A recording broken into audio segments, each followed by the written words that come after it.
نحمده ونصلي على رسوله الكريم اما بعد فاعوذ بالله من الشيطان الرجيم بسم الله الرحمن الرحيم رب اشرح لي صدري ويسر لي امري واحلل عقدة من لساني يفقهوا قولي. خادمہ کس کو کہتے ہیں؟ جس نے کوئی خدمت کی ہو.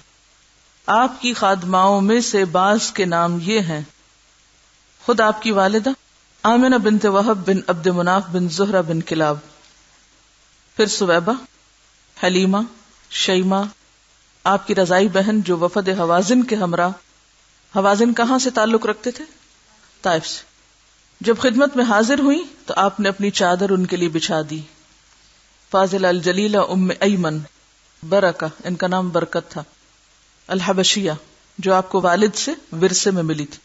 ان کی شادی آپ نے اپنے محبوب زید بن حارثہ سے کی تھی.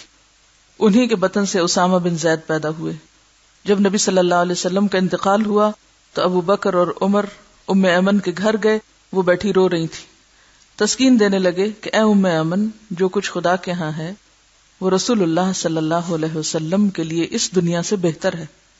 کہنے لگی میں بھی جانتی ہوں، میں اس غم میں رو رہی ہوں کہ اب آسمان سے خبریں آنا بند ہو گئیں. یہ سن کر دونوں صحابیوں پر بھی رقت طاری ہو گئی. یہ خادماؤں کے دین کی سمجھ کا عالم تھا.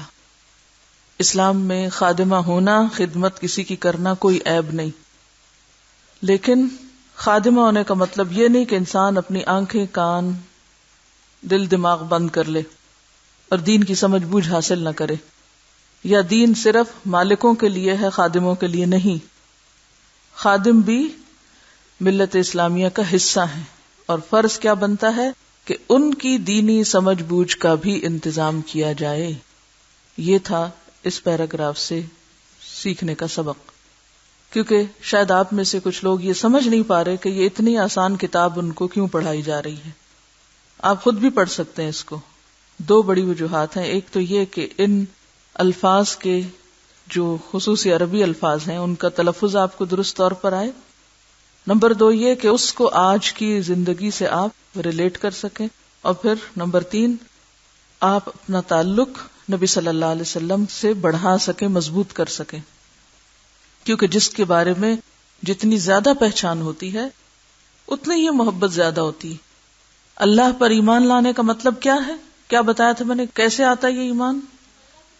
معرفت سے. ایمان آتا ہی معرفت سے. معرفت کیا ہوتا ہے؟ پہچان.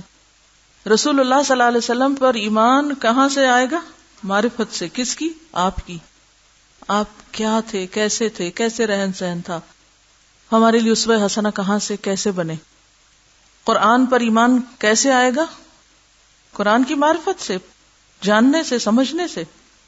آخرت پر ایمان آخرت کی جان پہچان سے. تو ایمان آنکھیں بند کر کے کسی پر یقین کر لینے کا نام نہیں. ایمان معرفت سے بڑھتا ہے. اسی لیے ایک شخص اور دوسرے کے ایمان میں فرق ہو سکتا ہے نا، درجے میں فرق ہو سکتا ہے. یہ فرق کس اعتبار سے ہوتا ہے؟ کہاں ہوتا ہے؟ جتنا معرفت کا لیول ہوگا اسی لیے وہ بڑھتا ہے. جس رفتار سے آپ کی معرفت بڑھتی ہے اسی رفتار سے آپ کا ایمان بھی بڑھتا ہے. اور جتنا آپ علم سے، معرفت سے دور ہوتے ہیں اتنا ہی آپ کا ایمان کمزور پڑتا ہے. جب ایمان کمزور پڑتا ہے تو نتیجہ کیا نکلتا ہے؟ عمل میں تنزل شروع ہو جاتا ہے، استقامت بھی ختم ہو جاتی. تو ایمان اور علم کا یہ سفر کب سے کب تک ہے؟ میرے خیالات نہیں، اپنے بتائیے. اپنے بتائیں گے؟ نبی صلی اللہ علیہ وسلم نے کیا بتایا ہمیں؟ یہ سفر کب سے کب تک کا ہے؟ طریقہ فرق ہو سکتا ہے. کبھی آپ کسی مجلس میں بیٹھ کے لیں اور کبھی آپ تنہا بیٹھ کے اور کبھی کسی کو دے کے، کبھی لے کے علم اور کبھی دے کے. اور اگر غذا لینے کا سلسلہ بند ہو جائے تو پودا سوکھ جاتا ہے. ایک پودے کی زندگی میں وقت ہوتا ہے نا، اس کو اوپر سے پانی دینا پڑتا ہے نا. پھر جب اس کی جڑیں مضبوط ہو جاتی ہیں تو پھر وہ نیچے سے، زمین کے اندر سے غذا لینے لگتا ہے. پھر آپ کو پانی نہیں دینا پڑتا. تو علم کے زندگی میں بھی ایک مرحلہ ایسا ہوتا ہے کہ آپ کو اوپر سے پانی دیتے رہنا پڑتا ہے.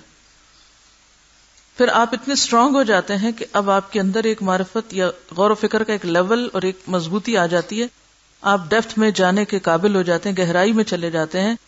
پھر آپ جو کچھ بھی پڑھتے ہیں آپ کے اندر ایک کرائیٹیریا ہوتا ہے, ایک فرقان ہوتا ہے. آپ پہچاننے لگتے ہیں کہ یہ شخص کیا کہہ رہا ہے, یہ کیا بول رہے ہیں. صرف اتنا بتائیے کہ قرآن پڑھنے سے پہلے اور بعد میں کچھ فرق پڑا چیزوں کو دیکھنے کی نظر میں یا پہچاننے کی نظر میں, غور و فکر میں کچھ فرق پڑا؟ بہت بڑا فرق پڑتا ہے. قل هل يستوي الذين يعلمون والذين لا يعلمون, علم والے اور بغیر علم والے برابر نہیں ہوا کرتے. تو جب آپ ایک مضبوط درخت بن جاتے ہیں تو پھر آپ لینے کی بجائے کیا بن جاتے ہیں؟ دینے والے بن جاتے ہیں. اور اس میں پھر آپ کو آپ کا جو ماحول اور آپ کی بہت ساری چیزیں, نہیں, آپ اب ایک اور مرتبے پہ یا لیول پہ چلے جاتے ہیں. اور جب تک آپ سمجھیں کہ ابھی وہ نہیں آیا, جب تک سیکھتے رہیں. جب تک آپ سمجھتے ہیں کہ ابھی پانی لینے کی ضرورت ہے تو لیتے رہیں. اور جب آپ سمجھیں کہ اب خود بھی کام کر سکتی ہوں, خود بھی پڑھ کے حاصل کر سکتی ہوں, استنباط کی ایک صلاحیت پیدا ہو گئی ہے, تو پھر بے شک اگر آپ کے پاس موقع نہیں کسی کے پاس جا کے باقاعدہ پڑھنے کا, تو آپ دینا شروع کریں اور ساتھ ساتھ مزید کتابوں سے لیتے رہیں. فیصلہ کون کرے گا آپ کے لیے یہ؟ مجھے یہ بتائیے صرف, کیا فرقان کے بغیر ایک صحیح اسلامی زندگی بسر ہو سکتی ہے؟ اب تو شاید آپ یہ چاہیں کہ آپ کی جیب میں الیکٹرانک مفتی ہونا چاہیے. جب کوئی مسئلہ پیش آئے بٹن پریس کریں اور وہ آپ کو فوراً بول کے بتا دے کہ اب آپ یہ کریں اور اب آپ یہ نہ کریں. تو وہ مفتی آپ کے دل میں کیوں نہ رکھا ہوا, وہ چپ اندر کیوں نہیں انسرٹ کر دیتے؟ لیکن وہ چھوٹی سی چپ مہنگی بہت ہے, اس کی بڑی قیمت دینی پڑتی, پھر وہ ملتی. کسی نے بہت اچھا سوال کیا کہ آپ صلی اللہ علیہ وسلم کی والدہ کو خادموں میں کیوں شمار کیا ہے؟ مجھے اس سوال سے خوشی ہوئی کہ آپ کان کھول کے اور غور سے سنتے ہیں اور دیکھتے ہیں اور کریٹیکلی جائزہ لیتے ہیں چیزوں کا. یہ اس ترجمے میں غلطی ہے, اصل کتاب میں ایسا نہیں لکھا ہوا. میرے پاس اصل کتاب کا نسخہ یہاں نہیں تھا, تو اس ویکنڈ پہ میں اسلام آباد گئی تو وہاں میری اصل کتاب رکھی ہوئی تھی, تو اس سے میں نے کچھ چیزوں کو درست کیا ہے, آپ بھی اسے درست کر لیں. دیکھیے, والدہ تو والدہ ہوتی, والدہ خادمہ نہیں ہوتی. تو کنفیوژن کہاں ہوئی؟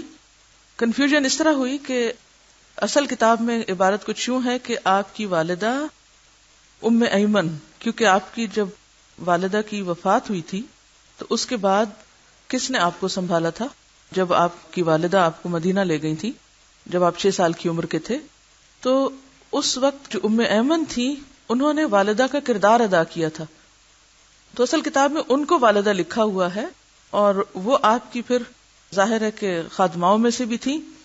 تو اس کنفیوژن میں یہاں پر نام جو ہے وہ والدہ کا بھی آ گیا. اصل کتاب میں والدہ خادمہ میں نہیں شامل. ٹھیک ہے. سبحانک اللہم و بحمدک, نشہد ان لا الہ الا انت, نستغفرک و نتوب الیک. السلام علیکم و رحمۃ اللہ وبرکاتہ.